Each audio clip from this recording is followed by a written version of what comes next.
राधे के दोस्तों, मार्गशीर्ष मास का आखिरी रविवार है। मार्गशीर्ष मास के आखिरी रविवार को अपने ठाकुर जी को भोग लगाइए।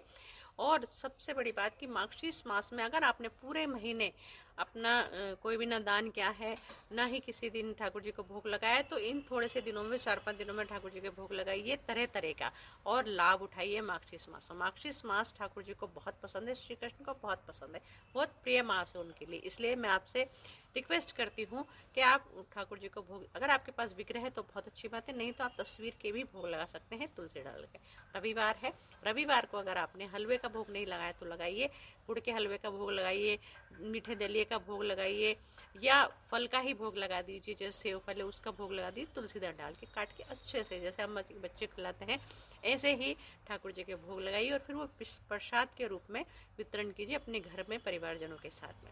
राधा कृष्ण मंदिर में भी आप मीठे दलिए का, हलवे का भोग लगवा के तुलसी दाल डाल जरूर डालिए, लगवा कर आइए, और फिर वो प्रसाद के रूप में सबको बांटिए। लाल गाय को आपको हलवा खिलाना है, मीठा दलिया खिलाना, गुड़ का आपको दान देना है। आसपास अगर गौशाला हो तो वहां पर दलिया और गुड़ का दान देकर आइए, देखिए आपको कितना गुना फल मिलता है। इसलिए छोटे छोटे उपाय जरूर करिए।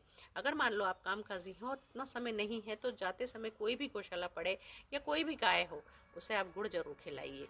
गेहूं गला दीजिए, उसको गलाने के बाद, जैसे आज आपने गेहूं गला दी, उसको गलाने जब वो फूल जाते हैं तो उसको हल्का सा फ्राई करके ऐसे ही गाय को जरूर खिलाइए, चारा जरूर खिलाइए। अगर आसपास आपके कोई निर्धन है, कोई जरूरतमंद है, किसी को बहुत ज्यादा जरूरत है, उसे गेहूं का दान दीजिए, गुड़ का दान दीजिए। गेहूं का दान, गुड़ का दान जैसे आपका सूर्य ग्रह प्रबल होगा और आपके अंदर पॉजिटिविटी बहुत ज्यादा आएगी, कॉन्फिडेंस बहुत बढ़ेगा। अगर हम ये छोटे छोटे दान वार के अकॉर्डिंग करते हैं तो हमें उसका पूरा फल मिलता है। रविवार को अगर हम गेहूं दान करते हैं, गुड़ दान करते हैं, तो हमारे अंदर कॉन्फिडेंट बहुत बढ़ता है। इसलिए छोटे छोटे उपाय करते रहिए। आसपास, अगर आपके आसपास हनुमान जी का मंदिर है तो वहां पर जाकर आप थोड़ा सा गुड़ चढ़ा के आइए। थोड़े से भूमड़े चढ़ा सकते हैं, लेकिन गुड़ चढ़ा के जरूर आइए। चमेली के तेल का दीपक लगा के आइए। और जो खास उपाय रविवार के हैं वो ये हैं कि अगर आपके आसपास शिवलिंग है तो वहां पर एक तांबे के लोटे में थोड़ा सा गंगा जल लीजिए, थोड़ा सा उसको पूरा जल से भरने के बाद बिना बोले आपको जाना है और शिवलिंग पे चढ़ा कर आना है। वहां पर एक श्वेत खिचड़ी रख के आना, अपनी विशेष मनोकामना उसे बोलिए और आ जाइए। देखिए आपके घर में सुख समृद्धि हमेशा बनी रहेगी। ये छोटे छोटे उपाय है, करते रहिए। एक खास उपाय और मैं आपको बताती हूँ। आप अगर मुनक्के लेते हैं, जो बड़े मुनक्के आते हैं, उनको लेना है आपको, या तो 7, 11, 21 जो भी आपका सामर्थ्य वो लीजिए, और उससे अपनी मनोकामना बोलिए। वो मुनक्के एक कागज में रैप करके, और उसके बाद उसको किसी भी शिवलिंग के पास चुपचाप से रख के आ जाइए। देखिए आपके कार्य, अगर रुके हुए कार्य हैं तो वो पूर्ण रूप से शुरू हो जाएंगे, और आपको उसका बेनिफिट जरूर मिलेगा।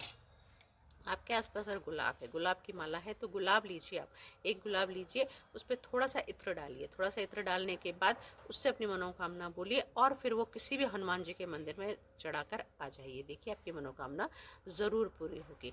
मान लो आप गूलर का जो पेड़ आता है, जो गूलर के फूल आते हैं, वो आपके आसपास हैं, तो 11 फूल आपको लेने हैं। 11 फूल की माला बनानी है। 11 फूल की माला बना के उस पर हल्का सा शहद, एक एक बूंद शहद लगाना है, और वो किसी भी हनुमान जी के मंदिर में आपको चढ़ाकर आनी है। देखिए आपके रुके हुए काम कैसे पूरे होते हैं। ये बहुत छोटे छोटे उपाय हैं जो हम, रविवार भी है, छुट्टी का दिन भी हम आराम से कर सकते हैं। इसलिए यह उपाय आप जरूर करिए और लाभ उठाइए, बहुत सारा लाभ उठाइए। अगर यह प्रत्येक रविवार करते हैं तो बहुत अच्छी बात है।